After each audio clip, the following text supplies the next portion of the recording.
Hello, and welcome to 21 Days on the Mountain, a chance for us to pause together for a few minutes.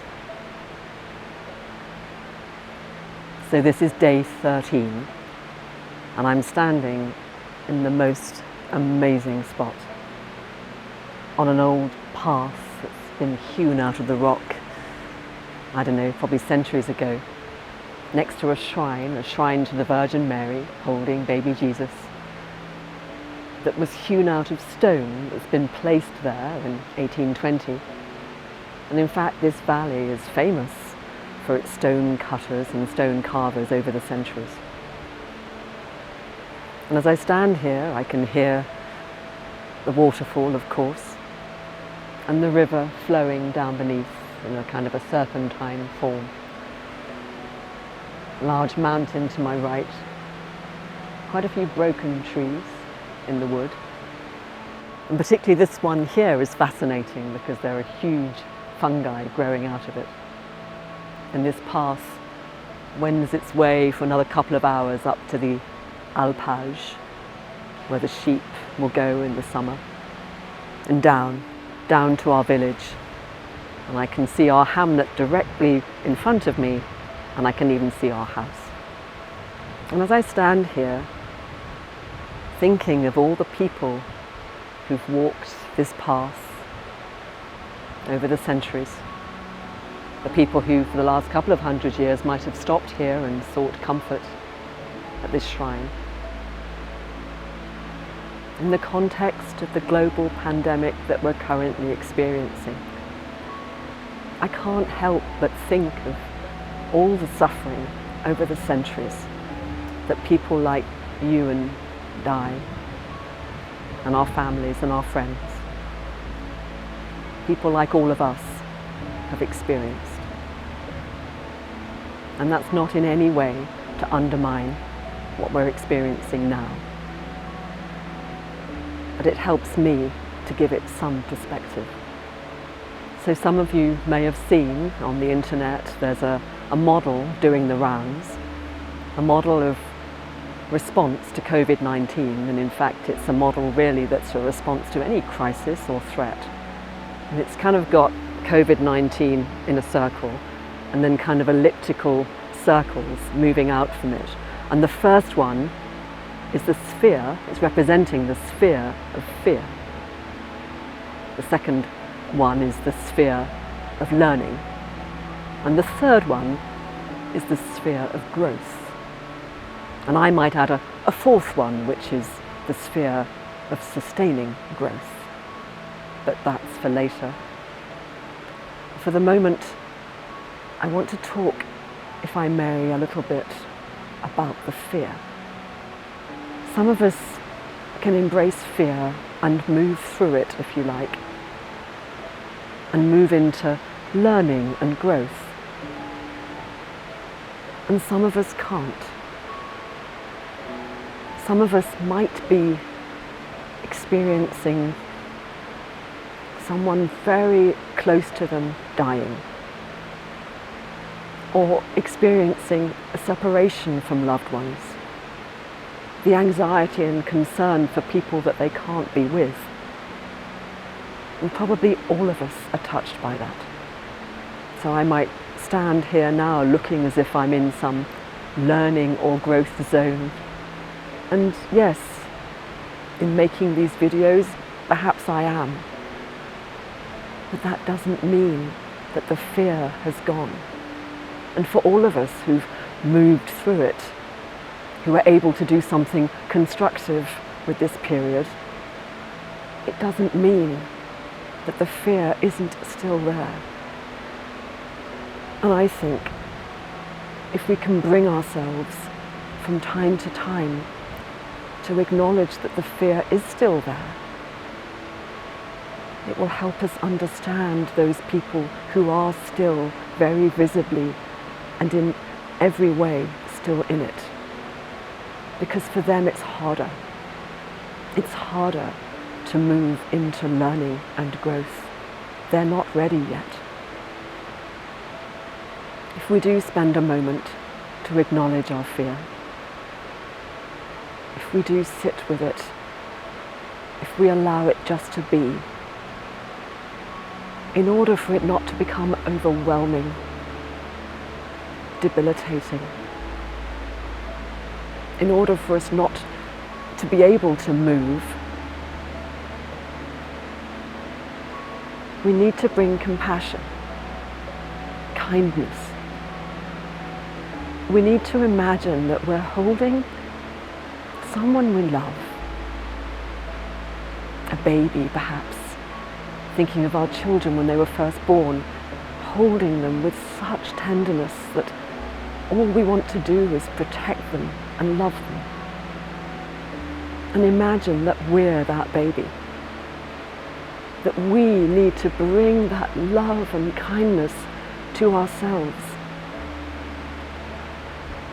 And if we can do that, if we can be with it, acknowledge it, and be kind to ourselves, there's a much better chance that we can do the same for others. And here's another thing that may feel a little inaccessible at the moment, but in acknowledging fear, in recognizing that it's there, in bringing a kindness to it that allows it to have less power perhaps, we'll also be capable of experiencing joy, of beautiful, intense, exhilarating joy, because we've acknowledged the fear. So when I think of the suffering that so many of us are experiencing right now, it almost breaks my heart. And yet at this time, there are so many people suffering, perhaps more than us, watching this video, speaking as I am now, who need our help. So let's bring compassion to our fear. Let's help with courage and grace those who need it.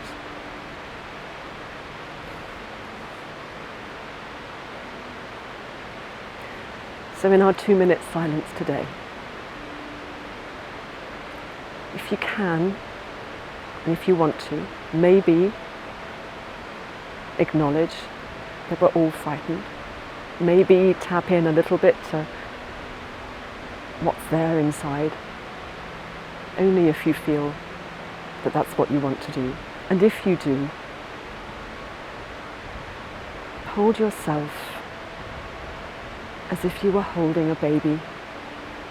There, darling. It's all right. It'll be okay. There, sweetheart.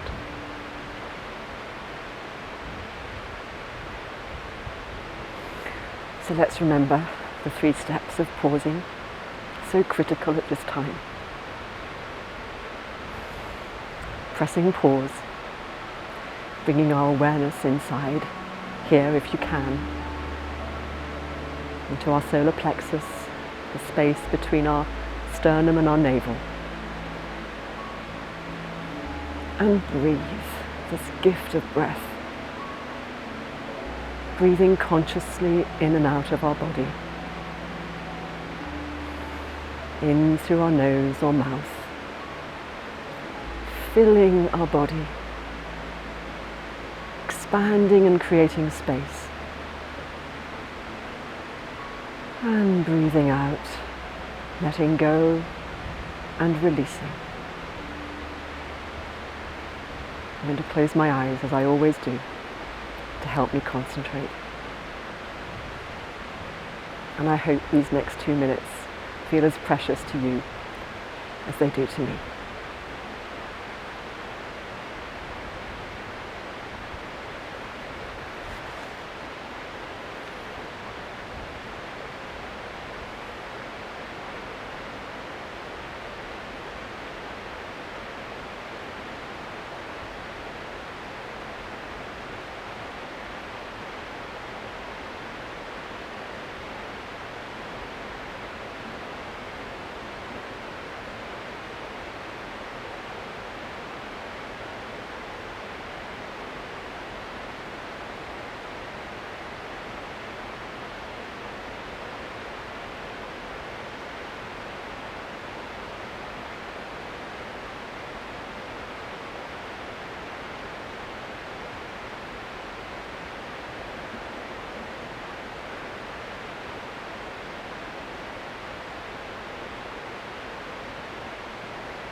And when you're ready,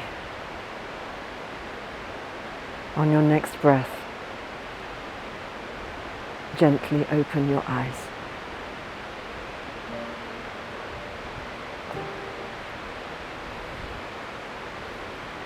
So thank you for joining me here today. And remember, today, as best you can, and every day, be kind to yourself and be kind to those around you who are suffering too. Thank you.